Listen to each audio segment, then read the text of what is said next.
Hello दोस्तों, नमस्कार। स्वागत है आप सभी का यूट्यूब चैनल एजुकेशन वे में। दोस्तों, आज की वीडियो में हम बात करेंगे यूपी पुलिस कांस्टेबल एग्जाम के लिए सामान्य अध्ययन से संबंधित कुछ महत्वपूर्ण प्रश्नों के बारे में। सामान्य अध्ययन की बात करते हैं तो आज की इस प्रैक्टिस सेट में हमने यूपी जीव के जियोग्राफी, हिस्ट्री, इंडियन कॉन्स्टिट्यूशन और साइंस के कुछ महत्वपूर्ण प्रश्नों के साथ में आज की वीडियो की शुरुआत करने वाले हैं।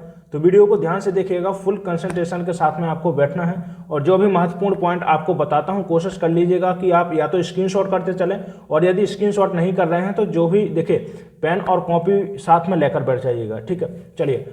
यदि अभी तक आपने चैनल को सब्सक्राइब नहीं किया है, थोड़ा सा सपोर्ट करने की कोशिश करिएगा। जो भी बच्चे यूपी पुलिस कांस्टेबल के लिए तैयारी कर रहे हैं, आप उन तक इस वीडियो को शेयर जरूर कर दीजिएगा। ठीक है, चलिए बढ़ते हैं अपने प्रश्नों की ओर। और देखिए, एक आज का कंप्लीट प्रैक्टिस सेट है, बहुत ही इंपॉर्टेंट है। देश और विदेश से संबंधित जो भी महत्वपूर्ण हमारी सामान्य अध्ययन के प्रश्न रहेंगे उनके बारे में हम बात करेंगे। चलिए, तो इसी क्रम में हमारा देखिए पहला प्रश्न है। चलिए, कह रहा है देखिए लानोस घास के मैदान कहां पर पाए जाते हैं। चलिए, ऑप्शन ए कह रहा है कि अर्जेंटीना में है, वेनेजुएला में है, दक्षिण अफ्रीका में और ब्राजील में। चलिए, तो देखिए आपके सामने पहला प्रश्न है, लानोस घास के स्थल बताना है। तो अर्जेंटीना की बात करते हैं। तो देखिए अर्जेंटीना में कौन से घास के स्थल पाए जाते हैं। तो अर्जेंटीना में पाए जाते हैं पंपास घास के स्थल पाए जाते हैं। याद आपको ये काम करना है कि इस सभी को जो भी महत्वपूर्ण पॉइंट बताता हूं नोट कर लीजिएगा। ठीक है, पंपास घास के स्थल। वेनेजुएला की बात करते हैं तो वेनेजुएला में किस प्रकार के घास के स्थल आपको देखने को मिलेंगे, लानोस घास के स्थल पाए जाते हैं। ठीक है, दक्षिण अफ्रीका की बात करते हैं तो वेल्स। ठीक है, वेल्स घास के स्थल पाए जाते हैं। और ब्राजील की बात करते हैं तो ब्राजील में आपको मिलेंगे कंपास घास के स्थल। चलिए, ठीक है, देखिए कंपास और पंपास में आपको कंफ्यूज नहीं होना है। ब्राजील में क्या है, कंपास है, और अर्जेंटीना में जो पाए जाते हैं उनको पंपास बोलते हैं। ठीक है, तो option B is the right answer, Venezuela. ठीक है, हमारा सही आंसर हो जाएगा। ठीक है, तो लानोस घास के स्थल कहां पर पाए जाते हैं, वेनेजुएला में देखने को मिलते हैं। तो option B is the right answer. चलिए, इसी क्रम में दूसरा प्रश्न है और फटाफट आज के इन प्रश्नों को हम करते चलेंगे। चलिए, दिल्ली सल्तनत के शासक के रूप में रजिया सुल्तान का उत्तराधिकारी कौन बना है। चलिए, कमेंट कर दीजिएगा इस प्रश्न के लिए क्या आंसर जाएगा, बताइएगा। तो देखिए बहुत इंपॉर्टेंट प्रश्न है। तो ऑप्शन हमारे सामने दिए गए हैं, बहराम शाह, मसूद शाह, नसीरुद्दीन महमूद और बलबन। देखिए, तो रजिया सुल्तान से बहुत इंपॉर्टेंट प्रश्न बनता है आपके एग्जाम के लिए। पूछा जाता है कि प्रथम मुस्लिम महिला शासक कौन हुई है। ठीक है, तो प्रथम याद रखिएगा, प्रथम मुस्लिम महिला शासक का नाम बताइएगा, पूछा जाता है। ठीक है, कौन है भैया, रजिया सुल्तान है, याद रखिएगा। तो ठीक है, यहां से प्रश्न जो हमारा पूछा गया है, कह रहा है कि रजिया सुल्तान का उत्तराधिकारी कौन हुआ। तो चलिए एक क्रम से थोड़ा सा देख लेते हैं। ठीक है, गुलाम वंश की बात कर लेते हैं कि गुलाम वंश की स्थापना किसके द्वारा की गई थी, कुतुबुद्दीन ऐबक के द्वारा की गई थी। ठीक है, किसके द्वारा, ऐबक के द्वारा की गई थी, इसको आपको याद रखना है, ऐबक के द्वारा। ठीक है, गुलाम वंश की स्थापना की गई थी। ऐबक कौन था भैया, तो ऐबक हुआ है मोहम्मद गौरी का गुलाम था। ठीक है, जिसने गुलाम वंश की स्थापना की। इसके बाद में उत्तराधिकारी हुआ आराम शाह। ठीक है, आराम शाह हुआ, याद रखिएगा कौन हुआ, आराम शाह हुआ। आराम शाह की मृत्यु किसने कर दी थी, इल्तुतमिश ने कर दी थी। इल्तुतमिश कौन था भैया, ऐबक का गुलाम हुआ करता था। ठीक है, इल्तुतमिश। ठीक है, इल्तुतमिश ने। इल्तुतमिश के बाद में, ठीक है, इसके बाद में गुलाम वंश का जो शासक बना है, जो इल्तुतमिश का उत्तराधिकारी हुआ, वो इल्तुतमिश का बेटा हुआ। और इल्तुतमिश के बेटे का क्या नाम था, रुकमुद्दीन था। ठीक है, क्या था भैया, रुकमुद्दीन। ठीक है, रुकमुद्दीन अहमद। ठीक है, रुकमुद्दीन हुआ। लेकिन क्या है, एक अयोग्य शासक था, यह शासन चलाना ही नहीं आ रहा था इसके कारण से देखिए इसको हटा करके किसको भैया बनाया गया था, रजिया सुल्तान को। ठीक है, रजिया सुल्तान को। और रजिया सुल्तान के बाद में, ठीक है, रजिया सुल्तान के बाद में कौन आया, बहराम शाह आया। ठीक है, तो ऑप्शन यहां पर ए हमारा सही आंसर हो जाएगा, याद रखिएगा। प्रश्न पूछा जाता है कि जो गुलाम वंश था, कुल कितने शासक रहे हैं गुलाम वंश के। गुलाम वंश के 11 शासक रहे हैं। और प्रश्न पूछा जाता है कि 11 शासकों में से कितने ऐसे शासक रहे हैं जो गुलाम रहे हैं। ठीक है, तो याद रखना है गुलाम कौन कौन रहे हैं, 3 शासक रहे हैं। कौन कौन से रहे हैं भैया, एक तो कुतुबुद्दीन ऐबक हो गया। ठीक है, इसके बाद में देखिए इल्तुतमिश हो गया, ये भी आपको याद रखना है। ठीक है, देखिए कुतुबुद्दीन ऐबक, इल्तुतमिश, ठीक है, और बलबन, ये 3 ऐसे शासक रहे हैं।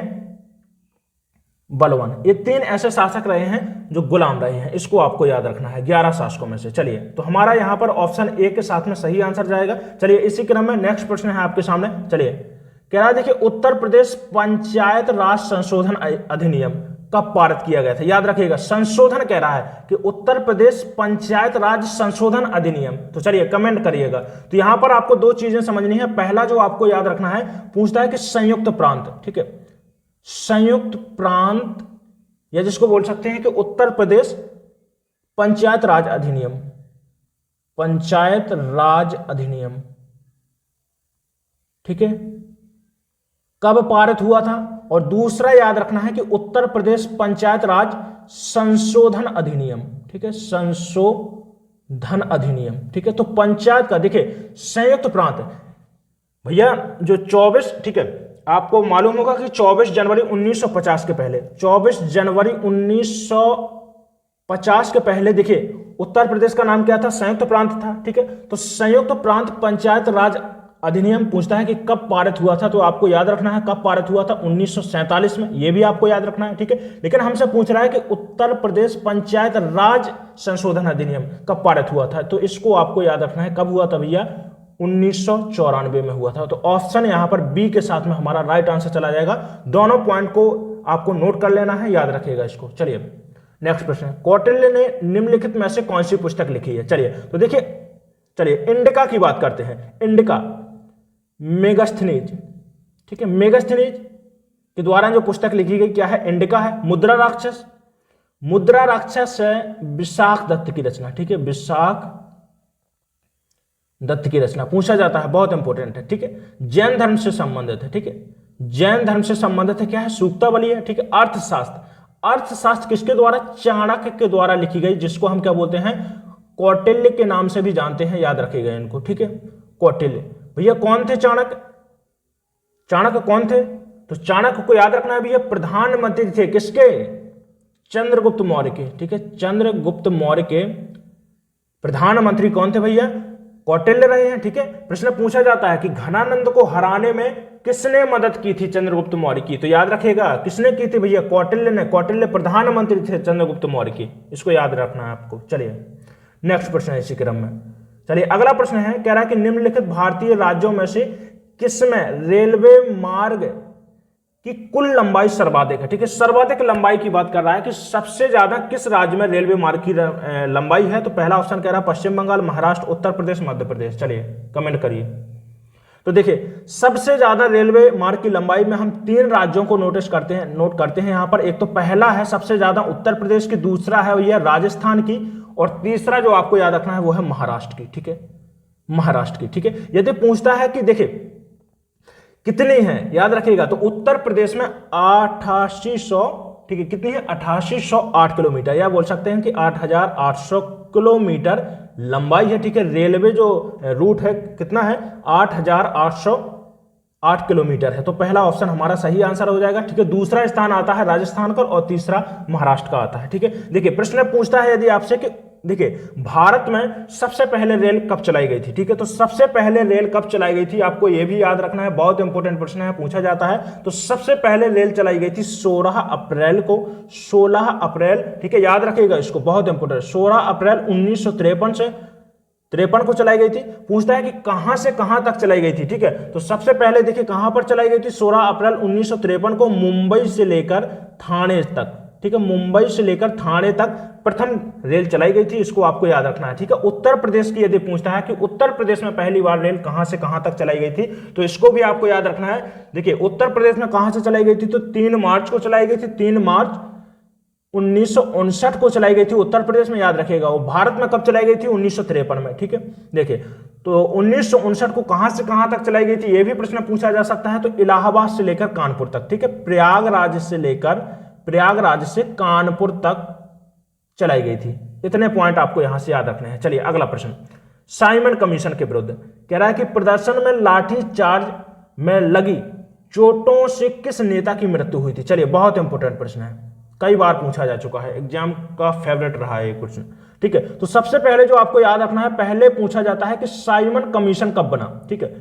दूसरा जो याद रखना है कि साइमन कमीशन भारत कब आया, ठीक है, भारत कब आया, ठीक है। तीसरा याद रखना है, ठीक है, तीसरा याद रखना है कि साइमन कमीशन का विरोध कब किया गया, ठीक है।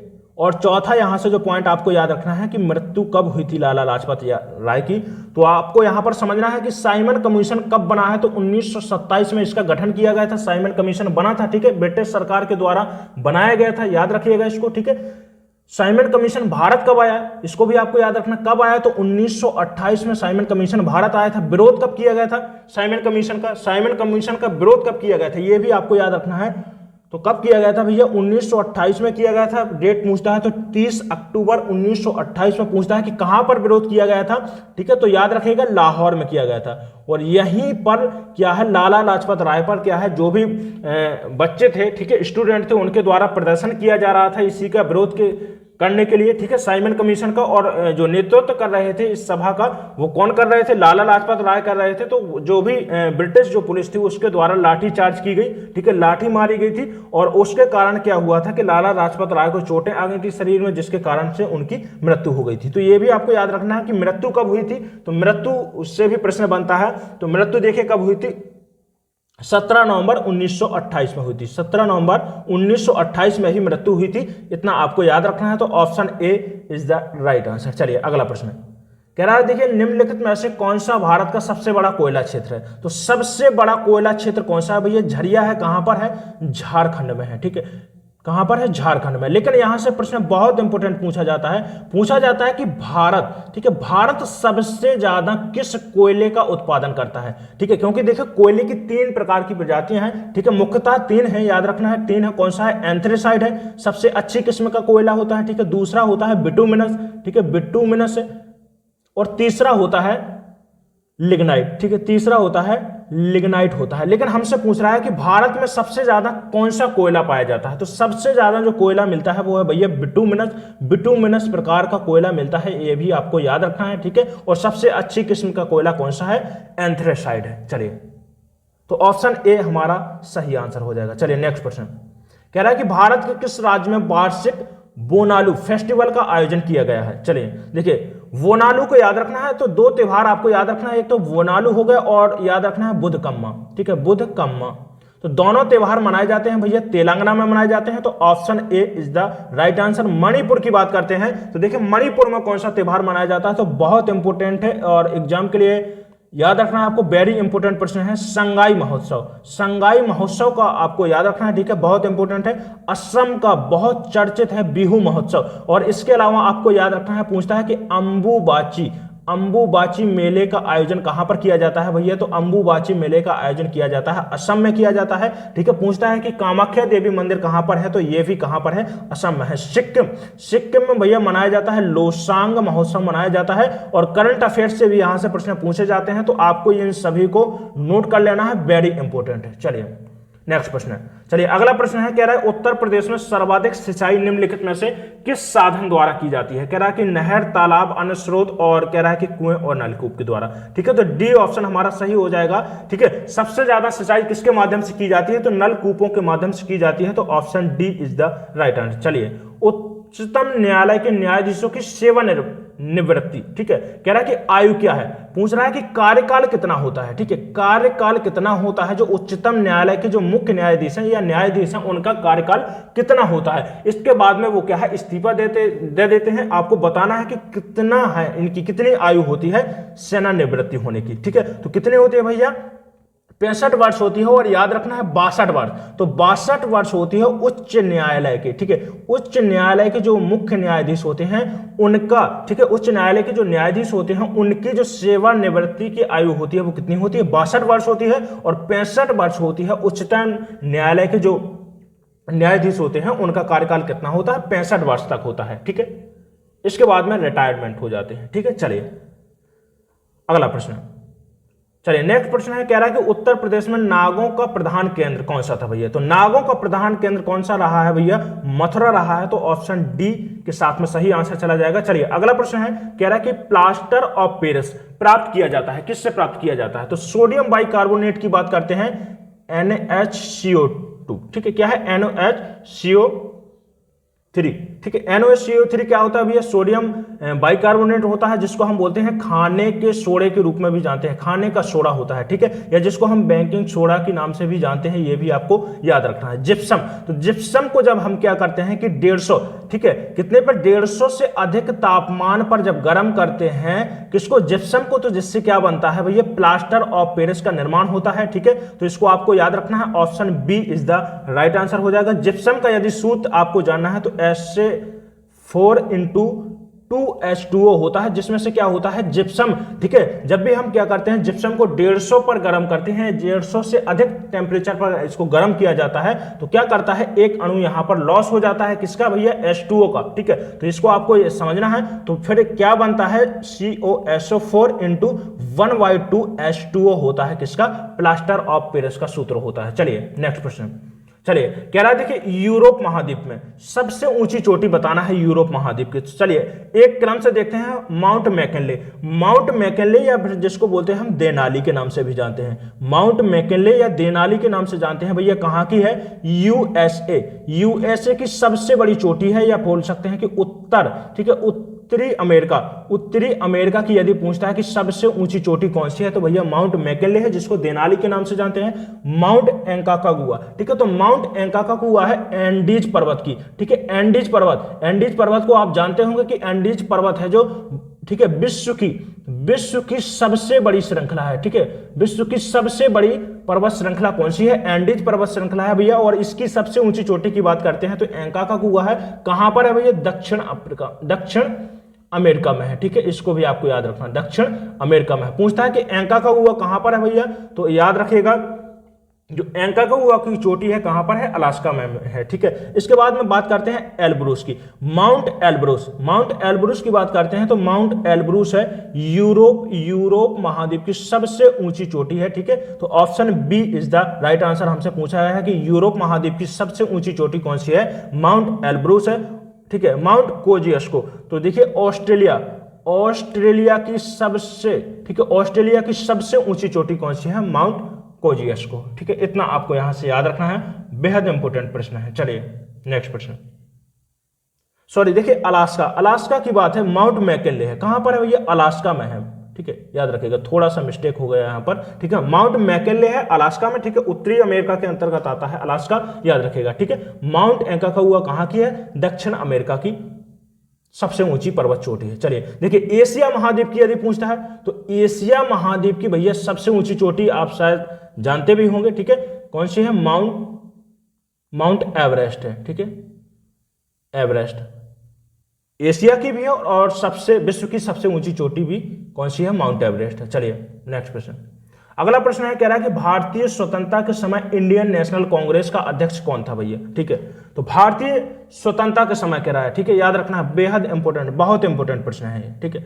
तो भारतीय स्वतंत्रता के समय कौन रहे हैं भैया, JB कृपलानी रहे हैं। और याद रखना है, आपको पूछा जाता है प्रश्न कि सबसे ज्यादा समय तक, ठीक है, सबसे अधिक समय तक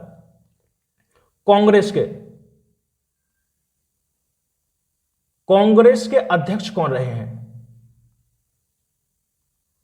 ठीक है, तो याद रखना कौन रहे हैं भैया, JB कृपलानी रहे हैं। चलिए ऑप्शन सी हमारा सही आंसर हो जाएगा। चलिए नेक्स्ट प्रश्न है, भारतीय राष्ट्रीय कांग्रेस के प्रथम मुस्लिम अध्यक्ष कौन थे। ठीक है, तो याद रखना है प्रथम मुस्लिम अध्यक्ष कौन थे, ये तो कौन थे, बरूद्दीन तैयब जी थे। ठीक है, याद रखना है जो कांग्रेस का अधिवेशन हुआ था 1987 का अधिवेशन। ठीक है, इसके अध्यक्ष कौन थे भैया, बरूद्दीन तैयब जी थे। कहां पर हुआ था, पूछता है कि कहां पर हुआ था, तो मद्रास में हुआ था। इसको भी आपको याद रखना है। यहां पर विशेष क्या बात रही है, इंपोर्टेंट क्या है, यहां से पूछा जाता है कि ठीक है, सबसे पहले स्थानीय भाषा का प्रयोग कहां पर, किस अधिवेशन में किया गया था, तो सबसे पहले स्थानीय भाषा का प्रयोग कहां पर किया गया था, 1987 का जो मद्रास का अधिवेशन हुआ था बरूद्दीन तैयब जी के अध्यक्षता में। ठीक है, उसी में क्या है, सबसे पहले तमिल भाषा का प्रयोग किया गया था। ठीक है, तमिल भाषा का। चलिए तो देखिए option C is the right answer. चलिए नेक्स्ट प्रश्न, चलिए अगला प्रश्न है, कह रहा है कि 1857 की क्रांति के समय ब्रिटेन का प्रधानमंत्री कौन था। चलिए ये भी बहुत इंपॉर्टेंट प्रश्न है। तो दो चीज यहां पर याद रखना है कि 1857 की क्रांति की शुरुआत कहां से मानी जाती है, तो 1857 की क्रांति की शुरुआत मानी जाती है मेरठ उत्तर प्रदेश से। ठीक है, मेरठ उत्तर प्रदेश से मानी जाती है, ये भी आपको याद रखना है। ठीक है, दूसरा जो प्रश्न पूछा जाता है कि 1857 की क्रांति के समय वायसराय कौन रहा है, तो याद रखिएगा लॉर्ड कैनिंग। ठीक है, लॉर्ड कैनिंग। ठीक है, लॉर्ड कैनिंग 1857 की क्रांति के समय वायसराय थे, इसको भी आपको याद रखना है। प्रश्न हमारा रहा है कि तीसरा जो आपको पॉइंट याद रखना है कि ब्रिटेन का उस समय प्रधानमंत्री कौन था 1857 की क्रांति के समय, कौन था भैया? लॉर्ड पाल्मस्टोन थे। Option D is the right answer हो जाएगा। चलिए नेक्स्ट प्रश्न। अगला प्रश्न है, कह रहा है कि जब हम वायुमंडल में ऊपर की ओर जाते हैं, तो देखिए ऊपर की ओर जाने से क्या होता है, जब भी देखिए वायुमंडल में ऊपर की ओर जाएंगे तो टेम्परेचर तो क्या होता है? कम होता है। ठीक है, क्या होता है? टेम्परेचर कम होता है। लेकिन देखिए दाब की बात करते हैं, दाब क्या होता है कि जैसे ही ऊपर की ओर जाते हैं तो वायु में क्या आपको विरलता देखने को मिलेगी, विरल होती जाती है, वायु के कण दूर दूर होते जाते हैं। ठीक है, घना कम हो जाता है, तो इसी कारण से देखिए टेम्परेचर क्या होता है? कम हो जाता है। और दूसरा जो कारण क्या बनता है कि जो प्रेशर होता है वो भी क्या हो जाता है? लो हो जाता है। तो ठीक है, ऑप्शन कौन सा हमारा सही हो जाएगा? ताप और दाब क्या होते हैं? दोनों घटते हैं जब भी वायुमंडल में ऊपर की ओर बढ़ते हैं। तो option D is the right answer. चलिए अगला प्रश्न। चलिए नेक्स्ट प्रश्न है, महात्मा गांधी का राजनीतिक गुरु कौन था? चलिए तो देखिए महात्मा गांधी की कह रहा है, तो देखिए थोड़ा सा मैं आपको यहां पर 3-4 ऐसे गुरु बता देता हूं जो आपके एग्जाम के लिए महत्वपूर्ण है। पहला तो याद रखना है, देखिए तो महादेव गोविंद रानडे से शुरू करता हूं। महादेव गोविंद रानडे, ठीक है, गोविंद रानडे। ठीक है, महादेव गोविंद रानडे के शिष्य कौन हुए भैया? गोपाल कृष्ण गोखले हुए, गोपाल कृष्ण गोखले।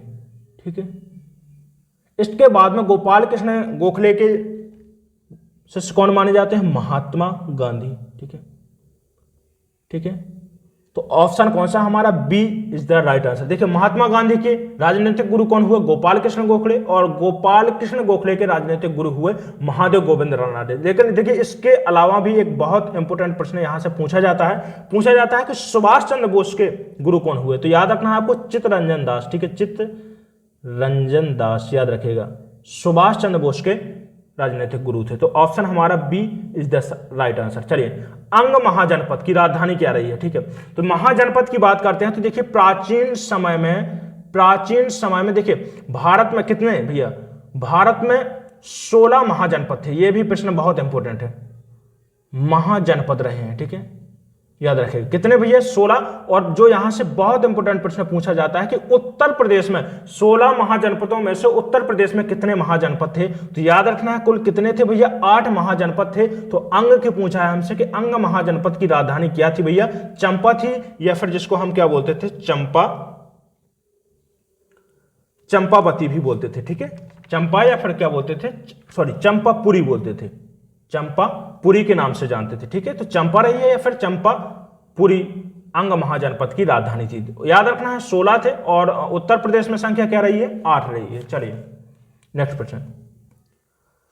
चलिए कह रहा है कि कौन से 3 वेद, ठीक है, कौन से 3 वेद रहे हैं जिनको हम क्या बोलते हैं कि वेदत्रयी के नाम से जानते हैं? ठीक है, तो जो आपका अथर्ववेद था, ठीक है, अथर्ववेद को सबसे छोटा वेद बोलते हैं और सबसे आधुनिक वेद बोलते हैं। ठीक है, आधुनिक वेद। ठीक है, तो आधुनिक वेद क्या है? जब वेदत्रयी की बात की गई थी तो उस समय पर क्या है, जो अथर्ववेद हुआ था इसका निर्माण नहीं हुआ था। ठीक है, इसको बनाया नहीं गया था, तो अथर्ववेद नहीं था उस समय पर। तो देखिए ऋग्वेद, यजुर्वेद और सामवेद। तो ऑप्शन ए हमारा सही आंसर हो जाएगा। वेदत्रयी के अंतर्गत 3 वेद आते हैं, ऋग्वेद हो गया, यजुर्वेद हो गया और सामवेद हो गया। ठीक है, देखिए प्रश्न यहां से बहुत इंपॉर्टेंट पूछा जाता है। प्रश्न पूछा जाता है कि कौन सा, देखिए कौन सा वेद पद्य में और गद्य दोनों में लिखा गया है? तो याद रखना है यजुर्वेद। यजुर्वेद क्या है? पद्य में लिखा गया है और गद्य दोनों में लिखा गया है, इसको आपको याद रखना है। बाकी देखिए सामवेद हो गया, ऋग्वेद हो गया और अथर्ववेद, दोनों कैसे, तीनों कैसे लिखे गए हैं? पद्य में लिखे गए हैं। ठीक है,